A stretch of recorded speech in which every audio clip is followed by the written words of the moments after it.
Shalom, selamat pagi. Ketemu lagi dengan saya, Ibu Wulan. Kita hari ini akan belajar bersama lagi ya mengenai topik yang sama dengan yang kemarin-kemarin, yaitu tentang kasih.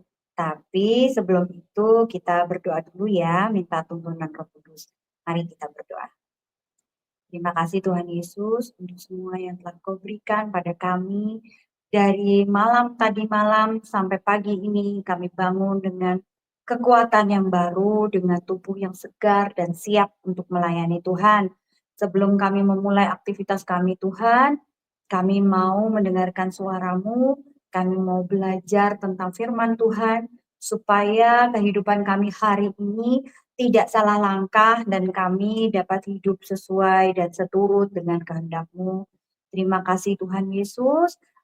Kami minta Roh Kudus untuk membukakan mata hati, pikiran, jiwa, roh tubuh kami Tuhan, supaya kami dapat mengerti apa yang menjadi kerinduan hati-Mu, apa yang menjadi keinginan-Mu Tuhan, untuk kami dapat lakukan hari ini.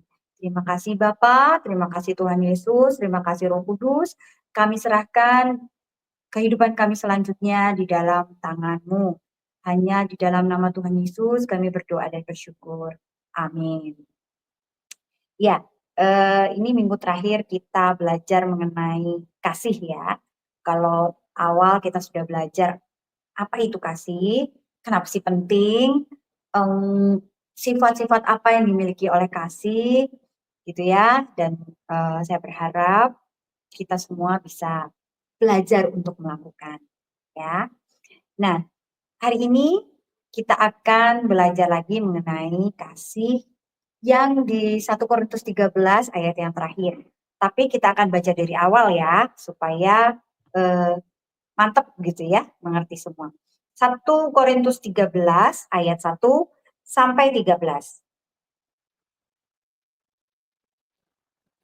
1 Korintus 13 ayat 1 sampai 13. Kita baca sama-sama.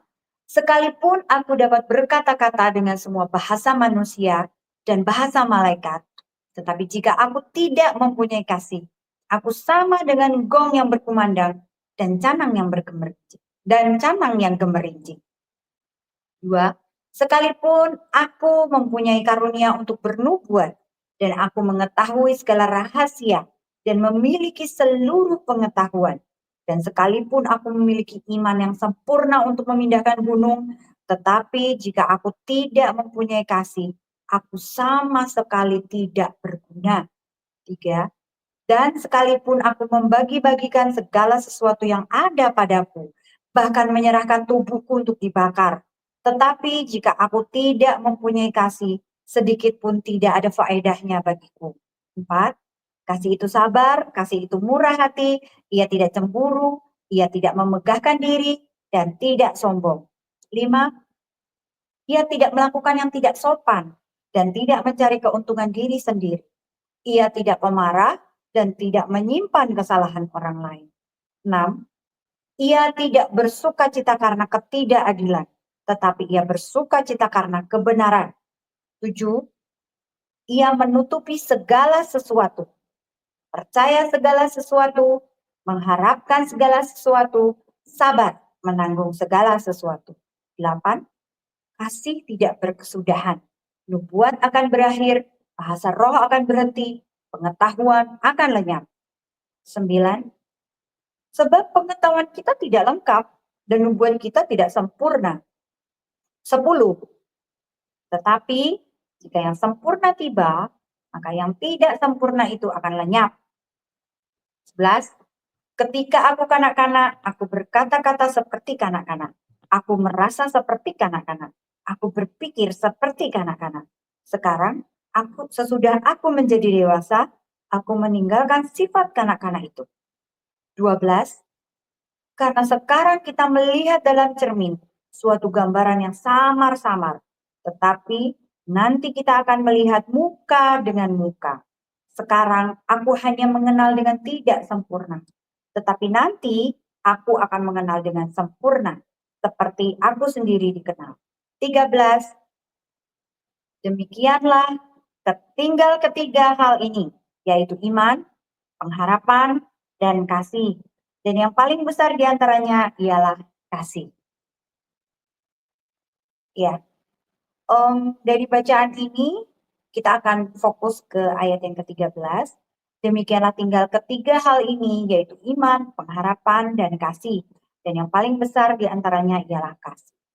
Kalau kita baca ini, saudara, kesannya Paulus itu seperti membandingkan ya, dari iman, pengharapan, kasih, itu yang paling besar tuh kasih, gitu ya. Seperti ada tingkatan, ada perbandingan. Kenapa ya Paulus mengatakan ini? Kita harus tahu dulu, saudara, supaya kita mengerti latar belakangnya kenapa Paulus menulis seperti ini. Um, Alasannya, ya, latar belakangnya adalah pada saat itu, ketika Paulus menulis surat ini kepada jemaat di Korintus, jemaat di Korintus itu senang menyombongkan diri. Mereka senang, saya itu punya ini, gitu. Saya punya karunia ini, saya punya karunia ini, gitu. Saling menyombongkan diri sendiri dan merasa bahwa yang dia miliki, yang mereka miliki itu lebih lebih baik daripada yang lain. Kalau saya punya karunia untuk bernubuat itu lebih baik daripada saya hanya punya karunia bahasa roh. Atau ada lagi yang menyombongkan diri, karunia saya lebih bagus. Saya punya karunia mengajar gitu ya. Kalau saya ngajar tuh semua orang pada mengerti gitu.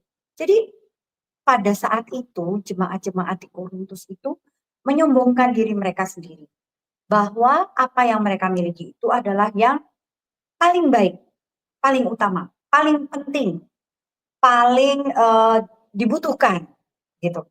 Dan itu membuat mereka itu merasa bahwa saya dicintai Tuhan, saya lebih karena saya punya karunia ini maka saya pasti lebih dikasihi sama Tuhan gitu. Nah, akhirnya Paulus mengatakan bahwa iman, karena ada yang sombong tentang imannya, maka Paulus bilang iman, pengharapan lebih lebih besar kasih loh. Intinya dia ingin memberitahukan seperti itu. Nah, Bapak Ibu, Saudara, ternyata keadaan jemaat di Korintus pada saat itu sama ya dengan keadaan jemaat orang percaya pada zaman ini. Tidak sedikit kita juga sering menyombongkan, sering bergembira atau berbahagia kalau kita mendapat sesuatu gitu ya. Kalau orang lain tidak dapat, kita dapat, itu kita tuh bangga, bahagia dan merasa bahwa saya lebih dicintai Tuhan daripada dia. Karena saya ini lebih diberkati gitu. Karena saya ini lebih banyak uangnya daripada dia. Karena saya ini lebih sehat daripada dia. Karena rumah saya ini lebih besar daripada dia. Karena jabatan saya, pekerjaan saya lebih baik daripada dia. Maka saya lebih dikasihi Tuhan. Banyak orang Kristen yang punya pola pikir seperti ini. Nggak sadar, saudara. Ya, kalau kita dengar ya banyak kesaksian-kesaksian orang-orang gitu ya, merasa bangga sekali kalau dia ditolong Tuhan, kalau Tuhan itu memberkati mereka, kalau Tuhan itu memberikan apa yang diinginkan mereka. Itu ada satu kebanggaan terselip bahwa saya lebih baik daripada kamu. Kehidupan saya itu lebih baik dari kamu. Gitu. Benarkah ini, saudara? Hati-hati ya. Karena ternyata Paulus katakan iman, pengharapan, dan kalau minggu kemarin kita sudah belajar ya, segala karunia itu akan berakhir. Itu ada endingnya. Itu suatu hari akan habis. Suatu hari nanti tidak akan ada bekasnya. Tapi kasih abadi. Ya, minggu kemarin kita belajar bahwa kasih tidak berkesudahan, kasih itu abadi. Nah, ini yang menyebabkan Paulus mengatakan bahwa kasih itu terbesar di antara iman, pengharapan, dan lain-lain. Ya. Banyak orang salah mengejar. ya, mengejar sesuatu yang fana, mengejar jabatan, mengejar harta, mengejar kenikmatan hidup, gitu ya. Bahkan banyak juga yang mengejar hal-hal spiritual, ya, kayak mengejar urapan, mengejar karunia, gitu ya. Kita sering banget mendengar atau ya saya nggak usah lah orang lain ya. Dulu saya itu seperti itu. Kalau ada hamba Tuhan yang namanya terkenal dan dia punya urapan gitu ya, atau dia punya sesuatu yang karunia dari Tuhan yang wah, kalau mendoakan orang sembuh gitu ya, kalau dia khotbah itu orang pada berkelimpangan gitu ya, kena hadirat Tuhan dan sebagainya. Itu aduh dulu saya itu mengejar hal-hal seperti ini. Wah, saya pasti duduk paling depan. Saya pasti datang nomor satu gitu ya. Misal acaranya jam 5, jam 3 saya sudah sampai di tempat. Saya sudah duduk di depan gitu, paling depan. Saya mau dengarkan hamba Tuhan ini, saya pengen dapat urapannya. Saudara, itu saya dulu. Ya, saya tidak sadar kalau ini mendukakan hati Tuhan. Kenapa? Karena saya tidak mengejar Tuhan. Saya mengejar hamba Tuhan itu. Saya mengejar nama besarnya. Saya mengejar urapannya. Saya pengen tahu, pengen lihat karunianya. Ya, itu saya. Mungkin ada juga orang-orang yang seperti saya dulu ya. Yuk kita sama-sama bertobat. Karena pada waktu itu saya tidak tahu kalau itu salah. Tidak tahu kalau itu melukai hati Tuhan. Ya, sama seperti kalau kita punya pasangan atau kita punya pacar gitu ya, punya orang yang kita kasihi, kita kan pengen dia memperhatikan kita aja, ingat sama kita aja. Tetapi ternyata orang yang kita kasih itu lebih lebih memilih untuk ketemu orang lain gitu ya. Lebih memilih untuk ketemu atau untuk melihat gerak-gerik orang lain. Kan kita jadi, ih dia sebenarnya sayang sama saya nggak sih gitu kan ya. Sama Tuhan juga gitu loh. Katanya kamu sayang sama saya, katanya kamu cinta sama saya, katanya kamu mengasihi saya. Kok yang dikejar si Anu? Ya kan? Kok kamu kalau ada hamba Tuhan itu kok malah lebih memilih ke sana, nggak mau ke sini? Kan sama-sama ibadahnya. Kasarnya seperti itu ya. Itu saya pada waktu itu benar-benar bertobat. Ketika Tuhan bilang sama saya, pada waktu saya mau datang, ada hamba Tuhan dari luar negeri waktu itu ya, namanya besar gitu, datanglah ke kota saya, itu saya sudah siap-siap. Ya, Bapak Ibu, acara jam 5, saya jam 2 sudah siap. Sudah mau berangkat, sudah ambil kunci mobil, ya sudah mau berangkat. Atau di hati itu ada yang ngomong, siapa yang kamu cari? Saya diam, saudara. Siapa ini yang ngomong? Siapa yang kamu cari? Katanya. Aduh, saya diam lagi. Suara siapa ya ini? Terus ngomong lagi, siapa yang kamu cari? 2 kali ngomong. Saya duduk langsung.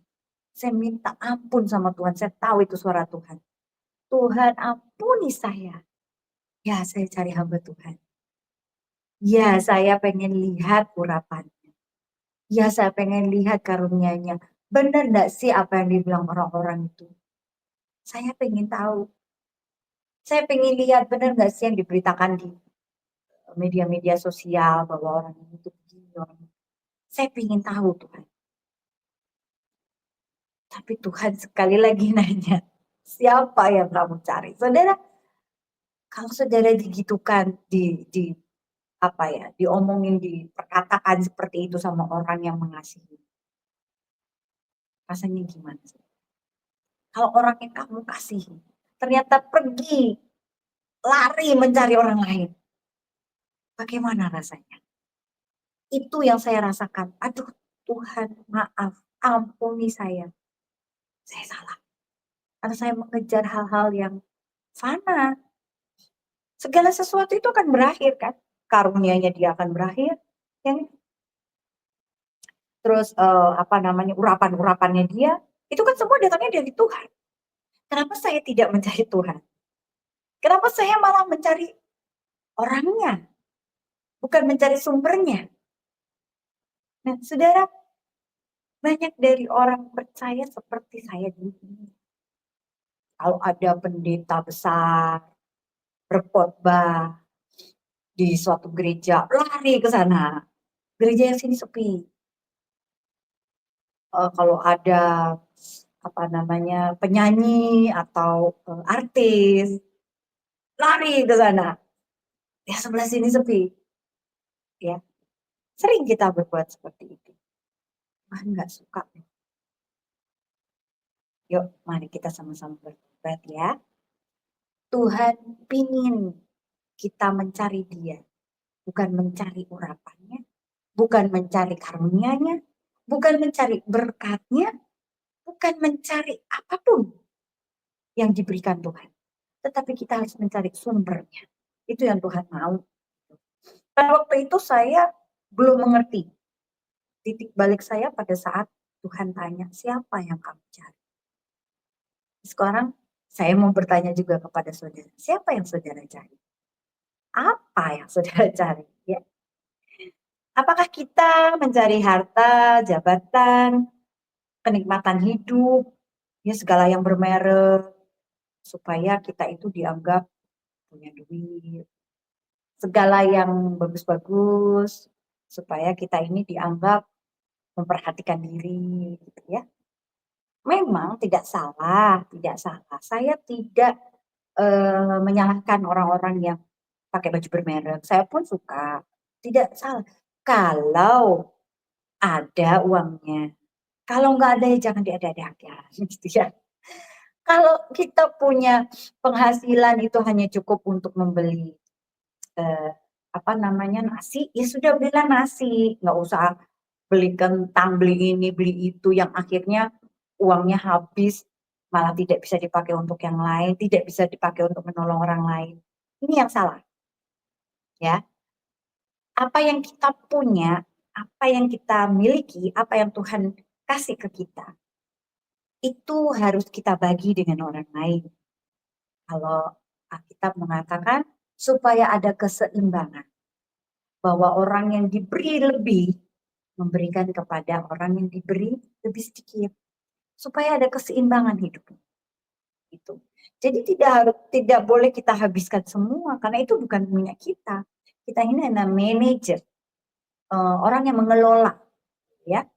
Maka kalau kita mencari hal-hal yang salah, ya, hal-hal yang fana, hal-hal yang suatu hari nanti akan berakhir, yuk kita sama-sama bertobat. Yuk kita sama-sama kembali ke jalan yang benar, ya.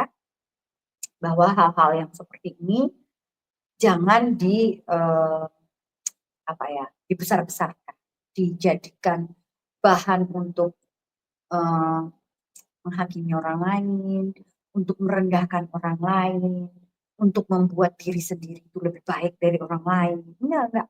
Semua sama kok di hadapan Tuhan. Ya, kita diberi lebih bukan karena Tuhan mengasihi kita. Enggak, sama kasihnya dia. Tuhan mengasihi orang yang diberi lebih, Tuhan juga mengasihi orang yang diberi lebih sedikit. Ya, kalau kita belajar eh, kita baca tentang talenta gitu ya. Apakah pemilik usahanya itu lebih mengasihi orang yang dikasih 5 talenta? Enggak juga, semua hamba itu sama kok dikasih tuannya. Tetapi tuannya ingin mempercayakan 5 talenta kepada hamba A, kepada hamba B dia mempercayakan 3. Itu kan kemurahan hati tuannya aja, gitu kan? Kepada hamba yang C dia kasih 1. Dari ketiga hamba ini yang mana yang menjalankan, yang mana yang apa namanya menjalankan talentanya, memberikan laba kepada pemilik usaha. Nah itu yang bukan lebih dikasihi, tetapi lebih melakukan firman, lebih mengerti isi hati pemilik usaha. Nah demikian juga dengan saudara dan saya. Kalau saudara dan saya diberikan berkat, diberikan karunia sama Tuhan, lebih daripada orang lain, bukan berarti Tuhan lebih mengasihi kita. Enggak. Dia cuma pengen lihat dan tahu bahwa saudara dan saya mampu gitu. Dan dia pengen lihat apakah saudara menjalankan talenta itu, apakah saudara mengembalikan labanya, apakah saudara punya belas kasihan, apakah saudara mau berbagi, apakah saudara mau melakukan firman, apa atau saudara mengambil itu semua untuk diri saudara gitu. Tuhan pengen lihat sebenarnya apa isi hatimu ya. Kalau ada pepatah gitu ya, kalau mau lihat karakter orang, berikan dia harta dan tahta, pasti akan kelihatan ini orangnya karakternya baik atau enggak, gitu ya. Kadang kita sering dengar, bukan kadang, sering kita mendengar bahwa pertemanan, persaudaraan itu hancur gara-gara harta dan jabatan. Itu sering sekali kita lihat ya, berita-berita seperti itu. Nah, saudara, jangan sama dengan dunia ini. Karena Paulus mengingatkan bahwa hal-hal di luar kasih itu semua akan lenyap. Itu semua fana. Itu semua tidak berarti. Justru yang terbesar adalah kasih.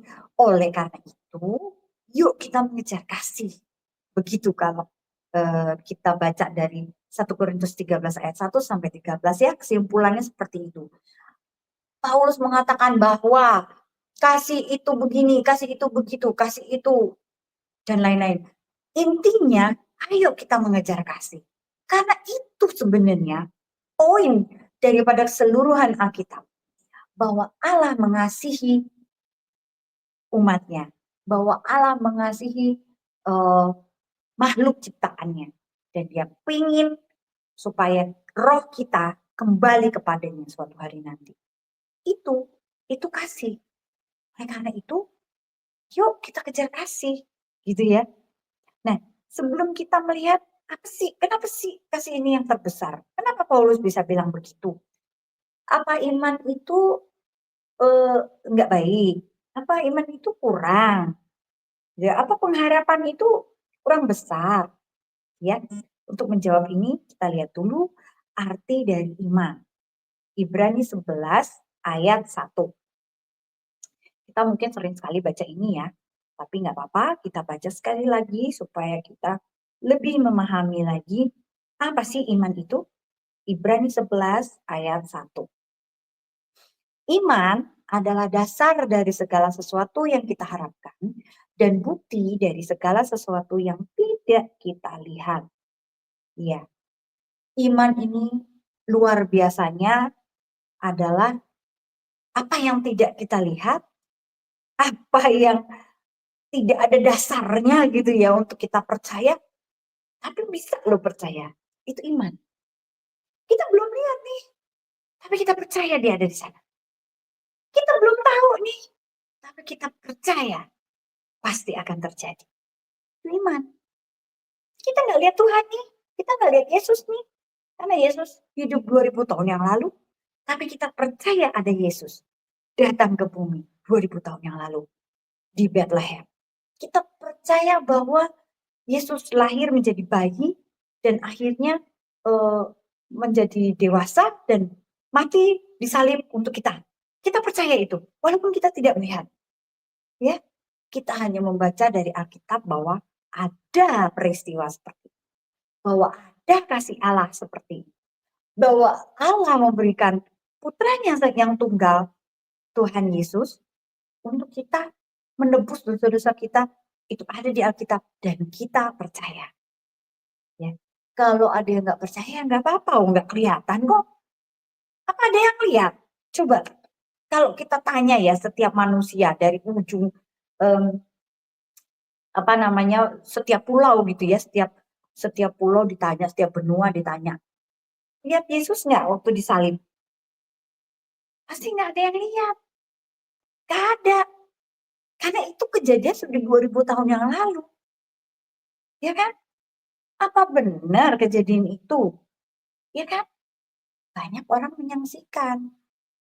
Tetapi karena kita baca Alkitab, kita percaya apa yang ada di dalam Alkitab adalah firman Tuhan dan ya dan amin, benar-benar terjadi, itu namanya iman.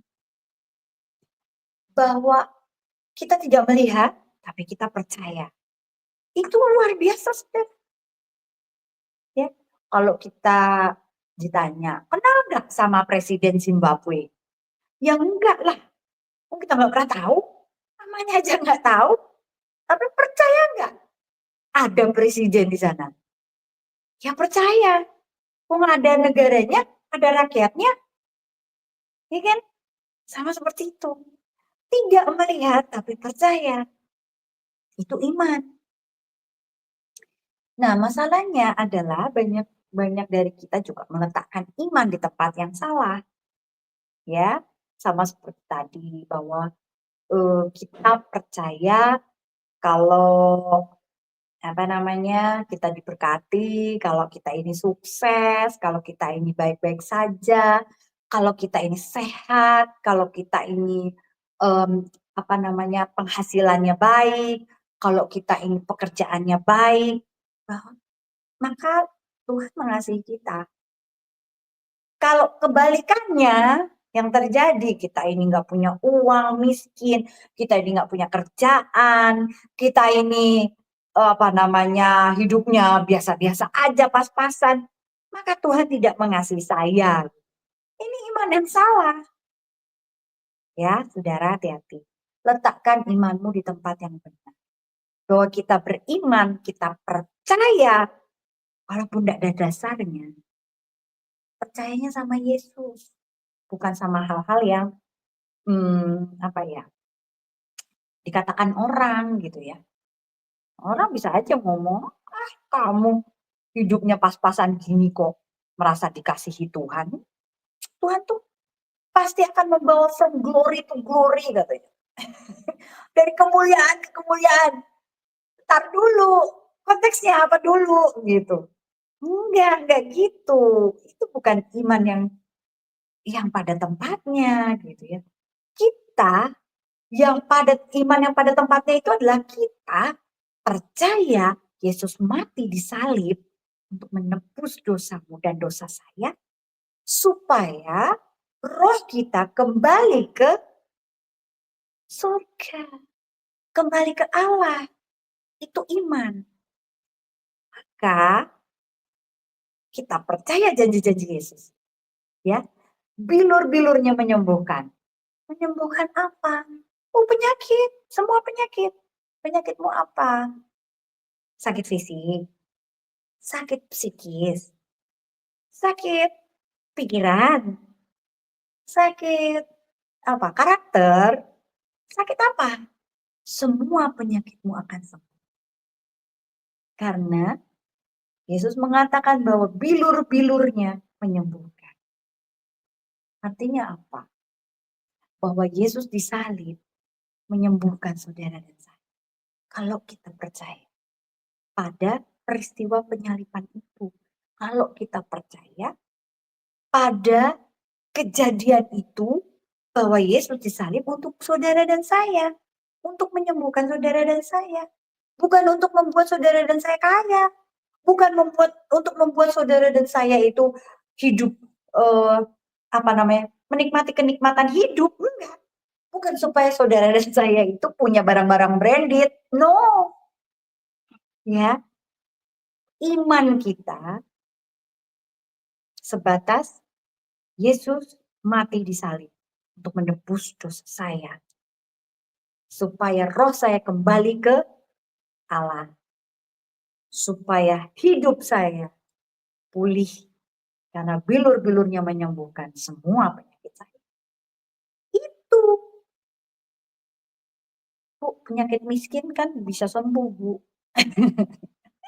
Nggak usah ditambahin ya. Saudara, miskin itu bukan penyakit. Miskin itu kalau buat saya ya, bukan orang yang tidak punya uang, tetapi orang yang mentalnya kurang, gitu ya. Kurang dalam arti kurang berjuang, kurang berusaha, itu miskin. Orang yang punya mental miskin, itu nggak mau berusaha, maunya males-malesan, ya kan? Maunya duduk-duduk duit datang, maunya santai-santai, kerja sedikit, gaji banyak. Nah, itu akeh tunggale gitu ya kalau orang Jawa bilang. Banyak temennya kayak gitu tuh. Banyak yang pingin gitu. Kalau banyak orang itu sering ngomong sama saya gini, enak ya jadi bulan, ibu rumah tangga aja duitnya banyak. Nanti dulu. Orang lihat saya banyak duit gitu. Enggak.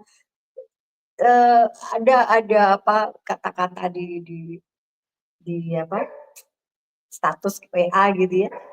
Nggak ada yang percaya kalau saya nggak punya duit gitu. Kenapa? Karena muka bahagia terus, ya kan? Mau beli apa ada uangnya, Tuhan sediakan, ya kan? Mau mau apa namanya barang apa, Tuhan kirim orang yang ngasih. Loh, gimana nggak enak, saudara? Ya, bukan karena Tuhan mengasihi saya, loh, sekali lagi tidak. Tapi menurut saya itu karena upah, ya, upah kita melayani Tuhan, upah kita merendahkan diri, menerima segala hal-hal yang nggak enak dari orang lain, ya, dicaci maki, dihina, dijelek-jelekin, itu diupah sama Tuhan, ya. Bukan karena Tuhan mengasihi kita, enggak. Semua Tuhan mengasihi semua orang sama, sama. Tetapi kalau kita bekerja untuk kerajaan Allah, saya ulangi, kalau kita bekerja untuk kerajaan Allah, maka semua akan ditambahkan kepadamu. Kan janji Tuhan begitu, ya. Apa sih kerajaan Allah? Apa? Apa yang dilakukan Yesus? Mengutamakan kepentingan orang lain, hmm, memberikan kasih, ya kan? Mengasihi orang lain, mau menderita buat orang lain. Itu kerajaan Allah. Kalau itu yang kita lakukan, maka semua akan ditambahkan kepada. Gak percaya, coba deh. Ya, itu adalah kita bicarakan iman ya. Sekarang kita bicarakan pengharapan. Yuk kita buka Kisah Rasul 24 ayat 15. Kisah Rasul 24 ayat 15. Nah, Kisah Rasul 24 ayat 15. Oke. Ini yang mengatakan adalah Paulus ya. Aku menaruh pengharapan kepada Allah sama seperti mereka juga bahwa akan ada kebangkitan semua orang mati, baik orang-orang yang benar maupun orang-orang yang tidak benar. Nah, ini kata Paulus bahwa Paulus memberi pengertian kepada orang-orang. Aku, Paulus maksudnya, menaruh pengharapan kepada Allah bahwa nanti suatu hari akan ada hari penghakiman, di mana setiap orang akan dibangkitkan.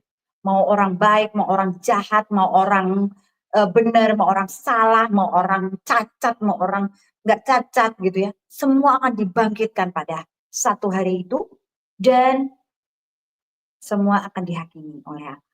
Itu pengharapan. Pengharapan bahwa Allah akan menolong saya. Bahwa Allah akan selalu bersama saya. Pengharapan. Artinya apa? Belum terjadi. Kalau iman tadi kita tidak lihat, ya kan? Tapi kita percaya. Kalau pengharapan belum terjadi, tapi kita sudah tahu nanti akan ada. Bahwa kita berharap kita akan mendapat. Itu pengharapan. Berpegang pada kebahagiaan di masa yang akan datang. Bahwa di masa yang akan datang itu akan ada sesuatu yang baik. Akan ada sesuatu yang menguntungkan saya. Akan ada sesuatu yang akan membela saya. Dan kita menanti-nantikan saat itu. Gitu. Belum terjadi sekarang, belum. Tapi kita tahu one day, suatu hari akan terjadi. Itu pengharapan. Karena kita berharap sama Allah. Masalahnya banyak orang berharap pada hal yang salah. Ya, kayak kalau kita itu sudah kepepet, ditagih misalnya sama apa namanya debt collector gitu ya, karena kita melakukan kesalahan, terus kita punya utang banyak, kita ditagih debt collector, duh Yang paling cepet apa? Dodok, ngetok-ngetok rumahnya Pak Pendeta. Atau orang yang, banyak duit gitu ya, "Pak tolong saya Pak, Pak saya dikejar-kejar, dikejar-kejar rentenir nih, kejar-kejar suruh bayar, Pak saya pinjam dulu uangnya." Kita berharap pada hal yang salah. Ya, sebenarnya seperti hal-hal seperti itu tuh bisa diselesaikan, ya, tanpa kita istilahnya gali lubang tutup lubang, ya. Tapi itu masalah lain, nanti kapan-kapan kita bicarakan itu, tetapi yang sekarang adalah kita berbicara mengenai pengharapan. Jangan salah menaruh pengharapan. Berharaplah kepada Allah, ya. Kalau kita dijahatin orang, kalau kita dicaci maki orang, kalau kita diomongin di belakang jelek-jelek sama orang, berharaplah pada Allah bahwa Allah akan menolong kita, ya. Jangan kita langsung menghadapi orang itu, "Apa? Lu ngomong apa lu?" Ya, langsung apa namanya, membela diri, menceritakan bahwa saya tidak seperti itu, bahwa saya itu maksudnya begini. Nggak perlu saudara, nggak perlu, biarin aja. Lah nanti kan tambah jelek mau diomongin, ya nggak apa-apa. Saudara saya itu sering banget diomongin A, B, C, D yang jelek-jelek gitu ya, dan saya tidak melakukannya. Dan saya melihat sendiri loh, orang yang ngomong itu saya tidak ngapa-ngapain, enggak, mmm, apa, mmm, tidak membela diri, enggak. Ditanya pun cuma, ya terserah situ mau percaya apa, percaya cerita yang siapa, saya tidak membela diri, saya diam saja. Dan saya juga tidak berdoa sama Tuhan, "Tuhan tolong, apa namanya, orang itu supaya orang itu dapat kecelakaan," gitu, enggak. Saya cuma berdoa sama Tuhan, "Tuhan bela saya Tuhan, saya ini nggak sanggup, tangan saya cuma 2, mulut saya cuma 1, nggak bisa membungkam sekian banyak mulut, saya nggak bisa, tolong saya." Saya lihat sendiri loh pertolongan Tuhan, betapa Tuhan itu menutup mulut-mulut mereka, ya, dengan kejadian-kejadian yang di luar nalar saya, gitu ya, yang membuktikan bahwa saya tidak salah, bahwa saya tidak seperti yang mereka omongkan. Jadi saudara, berharaplah pada Allah, Dia pasti akan menolong kita, amin. Nah itu pengharapan, dan itu semua luar biasa saudara, iya, besar semua.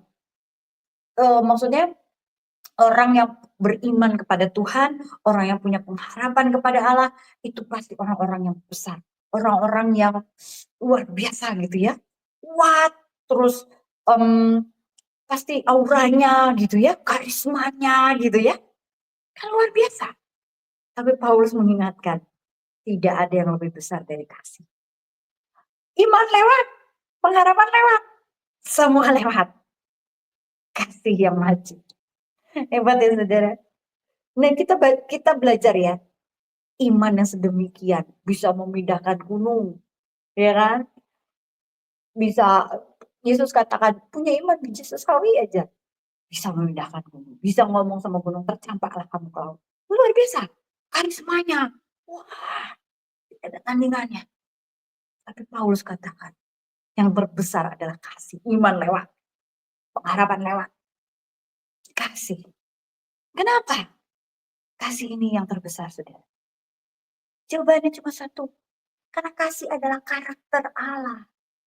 Kasih itu kekuatan Allah, ya. Alkitab mencatat bahwa Injil adalah kekuatan Allah. Sedangkan Injil itu isinya adalah tindakan-tindakan kasih. Itu kekuatan Allah itu, luar biasa. Yang membedakan, roh jahat dengan Tuhan cuma satu, kasih. Mungkin kalau iman pengharapan ya mungkin bisa ditiru ya sama roh jahat ya, tapi kasih nggak bisa. Roh jahat nggak punya kasih sudah, cuma Allah yang punya. Makanya kasih dibilang terbesar, karena itu karakter Allah. Kita buka lagi ya 1 Yohanes 4 ayat 8. Ini alasannya. 1 Yohanes 4 ayat 8. Kita baca sama-sama ya. Sudah ketemu? Oke. Barang siapa tidak mengasihi, ia tidak mengenal Allah, sebab Allah adalah kasih. Jadi, kasih itu sama dengan Allah sendiri. Makanya kenapa dia terbesar. Nggak ada yang bisa menandingin Allah kan. Coba, siapa? Iblis. Iblis itu ciptaan Allah. Siapa? Batu besar, gunung besar, meteor. Apalagi yang besar-besar gitu ya, planet-planet yang besar-besar, matahari gitu, apa yang besar-besar. Itu semua ciptaan Allah. Allah yang terbesar. Alkitab mencatat langit adalah tumpuan kakinya. Langit itu luar biasa luas, saudara. Itu cuma jadi tumpuan kakinya Allah. Apa Allah kita dahsyat dan hebat. Kasih juga begitu, karena itu Allah sendiri. Ya, 1 Yohanes 4 ayat 8. Siapa tidak mengasihi, tidak mengenal Allah.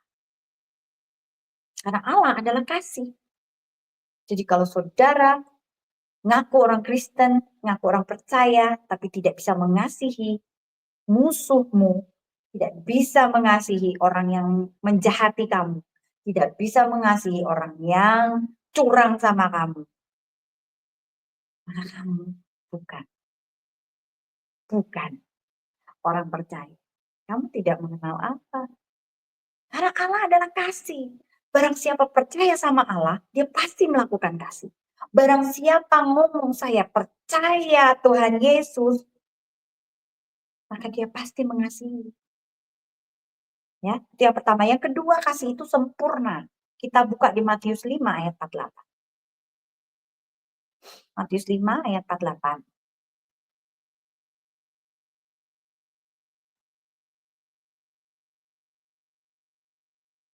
Matius 5 ayat 48.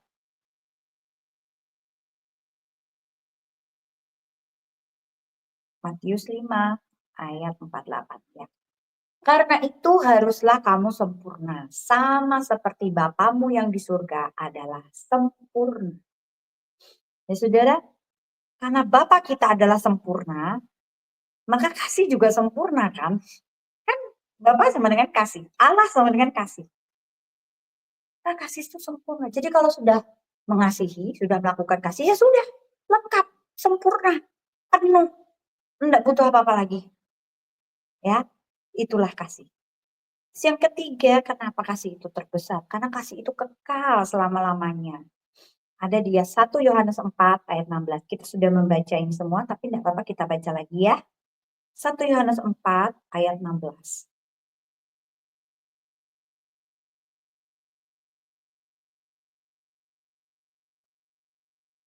Kita telah mengenal dan telah percaya akan kasih Allah kepada kita. Allah adalah kasih, dan barang siapa tetap berada di dalam kasih, ia tetap berada di dalam Allah, dan Allah di dalam dia.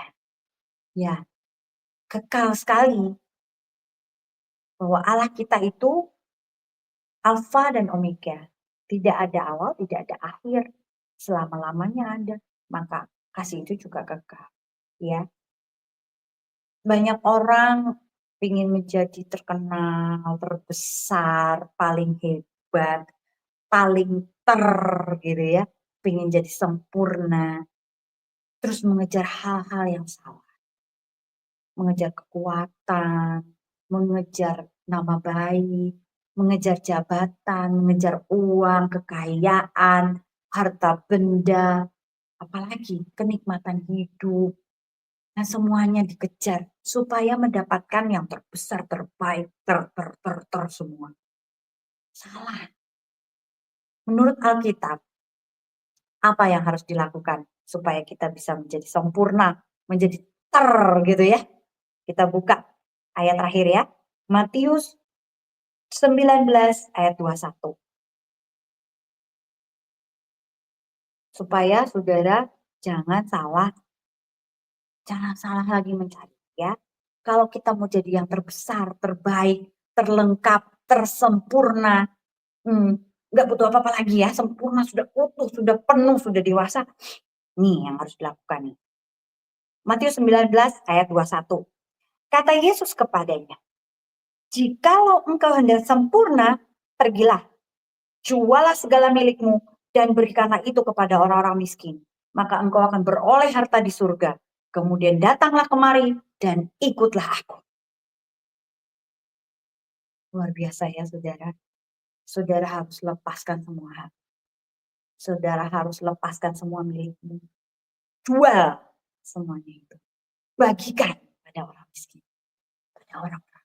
Bagikan. Jual semua. Jangan terikat pada harta duniawi. Jangan terikat pada omongan orang bahwa ini penting, itu penting. No, lepasin semua. Dan datang pada Yesus.